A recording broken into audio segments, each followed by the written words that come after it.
Bonjour les amis et bienvenue sur cette deuxième vidéo de mes meilleures parties. Aujourd'hui nous allons regarder la dernière partie du troisième festival international de Tours. Et dans cette dernière partie, j'affronte le grand maître international Bogdan Lalić, qui était classé à ce moment-là 2349 et qui a été, après une vérification, j'ai appris qu'il était 2600 Elo dans les années 97-98, donc il a été à un top niveau.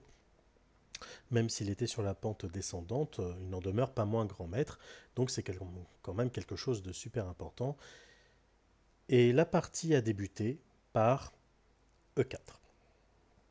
Je ne savais pas trop quoi jouer au regard du pédigré de mon adversaire. Il pouvait tout jouer, tout affronter. Impossible de se préparer réellement. Du coup, je me suis dit, Jacques, profite de cette dernière partie. C'est pas tous les jours que tu affrontes un grand maître. Fais-toi plaisir. Il y a eu C5. Cavalier F3, D6. Ok, pour l'instant, je ne sais pas trop sur quoi on va s'orienter. Peut-être une cheveningue, peut-être une Najdorf, peut-être une classique, je ne sais pas. Toujours est-il que ça sera une sicilienne ouverte. Je joue donc D4, menaçant non seulement de prendre en C5, mais surtout de pousser le pion D4 en D5 et de limiter le développement et le champ d'action du cavalier en B8. C prend D4, cavalier prend D4, cavalier F6, cavalier C3, il m'interdit donc de jouer du moins pour le moment un étau de Maroczy, et cavalier C6. Bon, je dois avouer que j'étais un petit peu déçu à ce moment-là. Non pas déçu de jouer une classique, mais plutôt de ne pas jouer une dragon ou de jouer une Najdorf. J'aurais bien aimé jouer une freak attack ou jouer une attaque Levenfish. J'aurais été très content. Mais bon, là, je me dis, ok, tu affrontes un grand maître qui connaît certainement beaucoup mieux que toi la théorie sur cette ligne. Donc le mieux, c'est de jouer selon des principes et essayer de ne pas innover, en tout cas pas n'importe comment. Ici, je voulais jouer du fou E3, mais il y a du cavalier G4. Je voulais jouer du fou C4, mais je sais qu'il y a des idées à base de E6 et cavalier prend E4. Je voulais jouer du fou E2, mais dans tous les cas, je ne connais pas très bien les lignes. Et là, je me suis rappelé d'une ligne que j'avais travaillée il y a quelques années. J'ai joué G3. Visiblement, il a été surpris, mais quelques secondes seulement. Je pense qu'il connaissait déjà la ligne, en tout cas la thématique est assez connue. En voulant créer un fianchetto à l'aile roi, je m'attache, on va dire, au contrôle des cases blanches et surtout à la case D5, mais sans avoir à exposer mon fou. Bien entendu, je risque, et c'était prévisible, je risque de me prendre du fou G4, forçant F3, donc une déstructuration, et le petit roc serait probablement définitivement terminé. Il a décidé de répondre par G6. Une approche logique. Je prends les cases blanches, il prend les cases noires. Fou G2. Et là, j'espérais, mais vraiment j'espérais, non pas qu'il tombe dans le piège, mais plutôt qu'il joue de manière automatique. Après tout, c'est la dernière ronde. On est tous fatigués. Il a probablement un train à prendre ou un avion à prendre. Je ne sais pas, mais j'espérais de tout cœur qu'il joue fou G7. Auquel cas, j'aurais joué cavalier prend C6, B prend C6 et E5, attaquant le cavalier, attaquant D6 et attaquant C6 par attaque à la découverte avec un vis-à-vis par rayon X fou tour. J'espérais que ça se fasse ainsi. Bien entendu, sur fou G2, il a décidé d'échanger en D4. J'ai repris avec la dame. Normalement, une dame centralisée très tôt dans la partie, ce n'est pas recommandé parce qu'il peut y avoir une chasse. Il peut y avoir un développement accéléré pour le joueur qui chasse la dame. Mais étant donné que le cavalier en C6 a déjà été échangé, je ne risque pas grand-chose à très court terme. Fou G7, protégeant le cavalier, la tour, préparant le petit roc. Bon, le vis-à-vis pourrait être dangereux. Et là, je me dis, ok, mais objectivement, je ne sais pas quoi faire. Et là, je me suis dit, attends, il joue un fianchetto. Normalement, On peut créer une attaque à base de fou G5, dame D2, fou H6, peut-être avec du H4, H5. Ok, ça, on peut peut-être même faire des rocs opposés et créer une course. J'ai donc décidé d'optimiser le placement des pièces avec fou G5, créant un vis-à-vis fou dame par rayon X, attaquant 2 fois le cavalier. Bien entendu, le cavalier n'est pas ma vraie cible. Et je prépare dame D2 pour créer une batterie, et ainsi viser la case H6. C'est là qu'il a commencé à réfléchir, quelques secondes, disons-le. H6. Évidemment, je suis obligé de partir. Fou E3. Je sais pertinemment que je vais me prendre du cavalier G4, pas forcément du fou G4, mais au moins du cavalier G4, mais pas tout de suite, car le vis-à-vis dame fou est assez fort et le fou n'est pas protégé, il est en l'air. Pour ce faire, il doit d'abord roquer. De mon côté, je décide de faire dame D2. J'enlève le vis-à-vis, c'est beaucoup trop dangereux.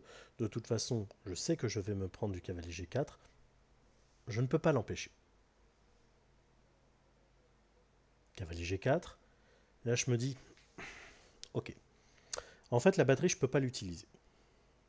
Mais je peux essayer de faire en sorte qu'en échange de la paire de fous, j'obtienne peut-être une domination sur les couleurs, ou du moins sur les cases blanches, et créer un affaiblissement structurel.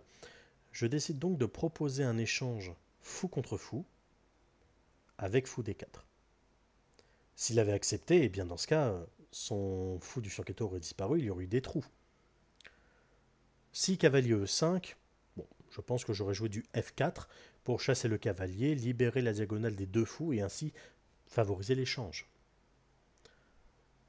Mais il a décidé de jouer E5. J'étais assez content, c'est le coup que j'attendais.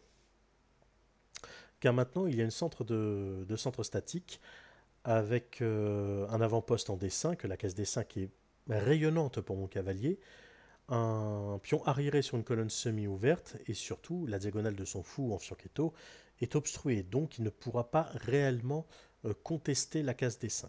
En tout cas, s'il y a un échange cavalier G4 contre fou E3, parce qu'il y a eu du fou E3, eh bien, je vais dominer la case D5, tandis que mon adversaire n'aura qu'une seule pièce mineure pour contester cette case. Il ne prend pas tout de suite. Il joue fou E6, ce qui est très malin, vu que ça commence à taper sur D5. La poussée D5 se prépare, surtout s'il y a une déviation de la dame D2, qui pour l'instant est très utile. Grand roc. Je tape 2 fois sur le pion D6. Dame A5. Dame A5, c'est très malin. C'est vraiment malin, parce qu'en fait, il me laisse le pion. Et ce pion, je ne peux pas vraiment le capturer. En effet, si je le capture, eh bien déjà, je vais créer des affaiblissements structurels après cavalier prend E3, comme ceci. Dame prend D6, cavalier prend E3, pion prend, et il pourrait y avoir du tour C8 ou du tour D8 pour ensuite sacrifier en C3. C'est un sacrifice thématique d'ouverture pour ensuite récupérer le pion A2 et jouer sur mes très très grosses faiblesses. Peut-être même jouer avec du B5, avec l'idée B4 pour chasser le cavalier et gagner le pion A2. Et si jamais il y a du A3, eh bien il pourrait y avoir potentiellement du tour B8 et B4. L'idée reste invariablement la même, à savoir casser mon roc.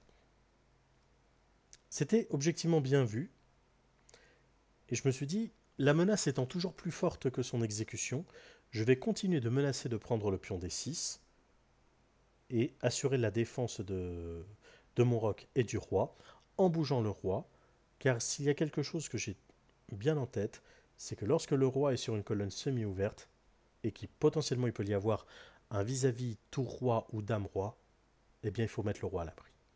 Donc roi B1. Accessoirement, ça renforce la défense du pion A2.